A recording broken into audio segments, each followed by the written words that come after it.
Good morning student. आज हम पढ़ेंगे standard 7 subject Hindi lesson number 8 दोहा अष्टक। उसका साहित्य प्रकार है दोहे। दोहे हिंदी साहित्य की अनमोल निधि है। हिंदी भाषा की अनमोल निधि है। दोहे व्यावहारिक दृष्टांतों के माध्यम से सरल सहज रूप में जीवन, लोक व्यवहार, गुण, स्वभाव, नीति, रीति आदि से परिचित कराते हैं। प्रस्तुत इकाई में कबीर, तुलसी और रहीम के चुने गए ऐसे ही दोहे संकलित हैं। देखते हैं हम यहाँ पे कबीरदास, तुलसीदास और रहीम जी के तीनों के अलग अलग दोहे यहाँ पर दिए हुए हैं। ये है कबीरदास जी। कबीरदास जी ने, ये तुलसीदास जी और ये रहीमदास जी। सबसे पहले हम कबीरदास जी के बारे में जानकारी प्राप्त करते हैं। ये 15वीं शताब्दी के कवि हैं। ये बड़े मनमोजी संत थे। इन्होंने हिंदू और मुसलमानों को उनकी गलतियों के लिए फटकारा है और दोनों को हिल मिलकर रहने का उपदेश दिया है। वो कर्म को ही धर्म मानते थे। ऐसे कबीरदास थे।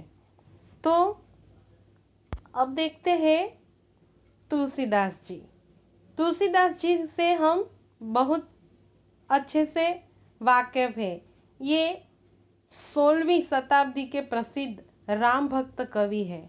इन्होंने रामचरितमानस नामक प्रसिद्ध ग्रंथ लिखा है जो रामायण के नाम से जाना जाता है। हमने रामायण देखी हुई है जो तुलसीदास रचित है। अब है रहीम जी। इनका पूरा नाम है अब्दुल रहीम खान खाना। ये बड़े उदार और अनुभवी थे। हिंदी में उन्होंने बहुत ही सुंदर दोहे लिखे हैं। बच्चों, यहाँ पर ये तीनों आदि कवि हैं। ये भक्ति काल के कवि माने जाते हैं। हमारे स्टैंडर्ड 7 में लेसन नंबर 8 में ये दोहा अष्टक यहाँ पर दिया हुआ है। तो अलग अलग प्रकार के यहाँ पर दोहे दिए हैं। 3-3, 2-2 अलग अलग प्रकार के तीनों के दोहे हैं यहाँ पे। सबसे पहले यहाँ पे कबीर जी ने दोहे लिखे हैं। इनके 3 दोहे हैं। फिर तुलसीदास जी के भी 3 दोहे हैं और रहीमदास जी के भी 3 दोहे हैं। ऐसे अलग अलग दोहे हमारे यहाँ पर प्रस्तुत किए हैं। दोहों के अंदर ये संक्षेप में हमें बहुत सारी जानकारी प्राप्त करवा देते हैं। एक एक दोहा उनके जीवन में उतारने जैसे होते हैं। तो हम दोहे को देखते हैं, ध्यान से यहाँ पर देखते हैं। पहला है, बड़ा हुआ तो क्या हुआ, जैसे पेड़ खजूर, पंथी को छाया नहीं, फल लागे अति दूर। साधु ऐसा चाहिए, जैसा सूप सुभाए, सार सार को गही रहे, थोथा देई उड़ाए। माखी गुड़ में गड़ी रहे, पंख रहो लिपटाए। हाथ मले और सिर धुने, लालच बुरी बलाए। तुलसी इस संसार में भांति भांति के लोग, सबसे हिल मिल चाहिए, नदी नाव संजोग। तुलसी हाय गरीब की, कबहू न खाली जाए, मुए ढोर के चाम से, लोहे भस्म हो जाए। रहीमन धागा प्रेम का, मत तोड़ो चटकाए, टूटे से फिर ना जुड़े, जुड़े गांठ पड़ जाए। तरवर फल नहीं खात है, सरवर पिए नहीं पानी, कही रही मन पर काज हित, संपत्ति संचही सुजानी। रही मन देखी बड़े न को, लघु न दीजिए डारी। जहाँ काम आवे सुई, कहाँ करे तलवारी। तो यहाँ पे हमें ये तीनों कवियों के अलग अलग दोहे हमने यहाँ पर प्रस्तुत किए हैं, जो मैंने आपको पढ़कर सुनाए। अब उनकी जानकारी हम संक्षिप्त में प्राप्त करते हैं। तो देखते हैं यहाँ पर। पहला है, बड़ा हुआ तो क्या हुआ, जैसे पेड़ खजूर। पंथी को छाया नहीं, फल लागे अति दूर। हमने बहुत सारी जगहों पर, टीवी में, इसी रेडियो में, टेप में ये दोहे सुने हैं। सुनने में मन को बड़ी शांति मिलती है, अच्छा लगता है। थोड़ा थोड़ा सही पर बहुत बड़ा सार हमें ये दे जाते हैं। छोटे से दोहे में सार बहुत बड़ा होता है। देखते हैं इसका सार क्या है। बड़ा होने से या बड़ा बन जाने से किसी का महत्व नहीं बढ़ता है।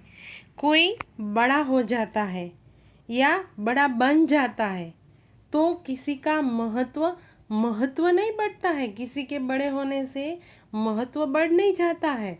कबीर जी क्या कहते हैं कि बड़ा होने से, बड़े हो जाने से किसी का महत्व नहीं बढ़ जाता है। खजूर का पेड़ बड़ा होता है पर उसके नीचे खड़े रहने से मुसाफिर को छाया नहीं मिलती है और फल भी बहुत ऊंचाई पर लगते हैं। खजूर का पेड़ है, देखो अब खजूर का पेड़ कितना लंबा और कितना ऊंचा होता है, जहाँ तक कोई पहुँच ही नहीं सकता है, वहाँ पर कोई पहुँच ही नहीं सकता है। और वो फल भी लगता है तो वहाँ इतनी ऊंचाई पर लगता है, वहाँ पर कोई पत्थर मारकर आम की तरह तोड़ भी नहीं सकता है। कोई तोड़ सकता है? नहीं तोड़ सकता है। तो खजूर का पेड़ बहुत बड़ा होता है पर उसके नीचे खड़े रहने से मुसाफिर को, राही को, रास्ते पर चलने वाले को कोई छाया नहीं मिलती है। और वहाँ पे फल भी लगते हैं तो इतनी दूर लगते हैं कि वहाँ पे कोई पहुँच ही नहीं सकता है। तो वृक्ष, चलो ये पेड़ ही है, हम देखते हैं खजूर का पेड़ ही है पर खजूर के पेड़ बहुत ऊंचा है, इसलिए वो छाया नहीं देता है और उनकी छाया भी नहीं होती है। और फल भी लगते हैं तो इतनी ऊपर लगते हैं कि वहाँ पे जाके कोई तोड़ भी नहीं सकता है। इसी तरह कहते हैं कि बड़ा हुआ तो क्या हुआ, जैसे पेड़ खजूर। पंथी को छाया नहीं, फल लागे अति दूर। पंथी को, रास्ते चलने वाले को तो छाया नहीं मिलती है। वटे मार्ग जो होते हैं, राही होते हैं, रास्ते पे चलने वाले होते हैं, उनको छाया नहीं देते हैं। ऐसे पेड़ का क्या मतलब, जो बड़ा है, तो इसी तरह इसे ऐसा इंसान जो बड़ा है पर किसी के काम न आए तो ऐसे इंसान बड़े नहीं होते हैं। नेक्स्ट है, साधु ऐसा चाहिए जैसा सूप सुभाए। सार सार को गही रहे, थोथा देई उड़ाए। यहाँ पे क्या कहा है कबीर जी ने? साधु ऐसा चाहिए, साधु यानी अच्छा आदमी। सूप जैसे स्वभाव वाला होना चाहिए। सूप यानी सुपड़ा। सुपड़ा मतलब जो अनाज साफ करने का एक साधन है, अच्छे को अपने अंदर रख लेता है और बुरी चीज़ जो है, कचरा जो है, वो निकाल देता है, बाहर फेंक देता है। उसी तरह सज्जन आदमी को सार को ग्रहण करके कचरे को बाहर फेंक देना चाहिए। कोई सज्जन आदमी का जीवन में जो हमें, उसके अंदर से हमें जो सार मिलता है, जो अच्छे हमें गुण मिलते हैं, उसको ग्रहण करके जो कचरा है वो फेंक देना चाहिए। सज्जन आदमी का सार ग्रहण करके कचरे को बाहर फेंक देना चाहिए। हमारे अंदर जो भरा पड़ा कचरा है उसको हमें बाहर फेंक देना चाहिए, ऐसा कबीर जी कहते हैं। अभी नेक्स्ट दोहा है, माखी गुड़ में गड़ी रहे, पंख रहियो लिपटाए। हाथ मले और सिर धुने, लालच बुरी बलाएं। क्या कहते हैं कबीर जी कि इस दोहे में लालच कितनी बुरी बला है, लालच का फल बुरा होता है, यह बताया गया है। इस दोहे में लालच की कितनी बुरी बला है वह बताया गया है। माखी गुड़ खाने की लालच में गुड़ पर बैठ तो जाती है, पर जब वह गुड़ में से गुड़ पर चिपक जाती है, वह अपने पंखों से गुड़ से निकालना चाहती है, किंतु अंत में वही उसकी मृत्यु हो जाती है, क्योंकि वो गुड़ के अंदर पूरी तरह से चिपक जाती है। वो अपना सिर इधर उधर ढूंढती है, पर वो निकल नहीं पाती है, और अपने पंख जो है वो चारों तरफ गुड़ के अंदर चिपक जाते हैं। इसी तरह वो बाहर नहीं निकल सकती है और अंत में उसकी मृत्यु हो जाती है। इसीलिए हमें लालच कभी नहीं करना चाहिए। लालच बुरी बला है, लालच कहीं बहुत बुरी बला है, ऐसा कबीर जी ने कहा गया है। अब है तुलसीदास जी के दोहे की बारी। तो तुलसीदास जी के दोहे में, तुलसी इस संसार में भांति भांति के लोग, सबसे हिल मिल चाहिए नदी नाव संजोग। तुलसीदास जी ने क्या कहा है कि इस संसार में, इस सृष्टि में, इस पृथ्वी में भिन्न भिन्न प्रकृति स्वभाव के लोग रहते हैं। प्रकृति मतलब स्वभाव, अलग अलग स्वभाव वाले अलग अलग लोग रहते हैं। इस संसार बहुत बड़ा है, हो सकता है इनका स्वभाव हमें अनुकूल न भी हो, फिर भी हमें सबके साथ हिल मिलकर रहना चाहिए। जिस तरह नदी और नाव का संयोग रहता है, नदी और नाव, नदी इतनी बड़ी है और नाव इनके ऊपर चलती है, तो नदी और नाव कैसे संयोग है उनका, ऐसे ही हमें एक दूसरे के साथ मिलकर चलना है। हाँ, हो सकता है सबके स्वभाव अलग अलग हो सकते हैं, सबकी सोच अलग अलग हो सकती है, तो फिर भी हमें एक होके सबके साथ ऐसे नाव और नदी की तरह रहना चाहिए। तुलसी हाय गरीब की, कबहू न खाली जाए, मुँह ढोर के चाम से लोहा भस्म हो जाए। तुलसीदास जी ने क्या कहा है कि गरीब की हाय, जो पुअर लोग हैं, दरिद्रहीन लोग हैं, उनकी जो हाय, उसकी बद्दुआ कभी विफल नहीं होती है। मरे हुए ढोर के चमड़े से बनी धोकनी से लोहा भस्म हो जाता है। जिस तरह वो गरीब की हाय खाली नहीं जाती है। आपको पता है कि मरे हुए ढोर के चमड़े से एक धोकनी बनी जाती है, आपको पता है।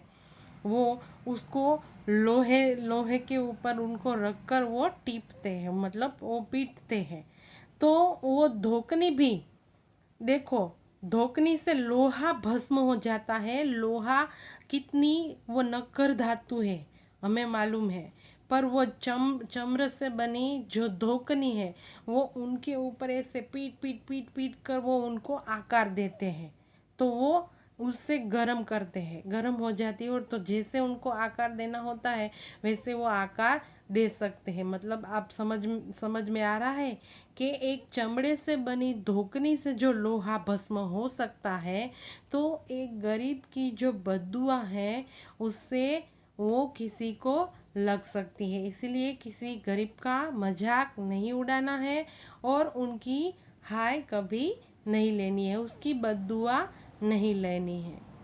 इसी तरह नेक्स्ट जो है रहीम जी के धागे। रहीमन धागा प्रेम का, मत तोड़ो चटकाए, टूटे से फिर ना जुड़े, जुड़े गांठ पड़ जाए।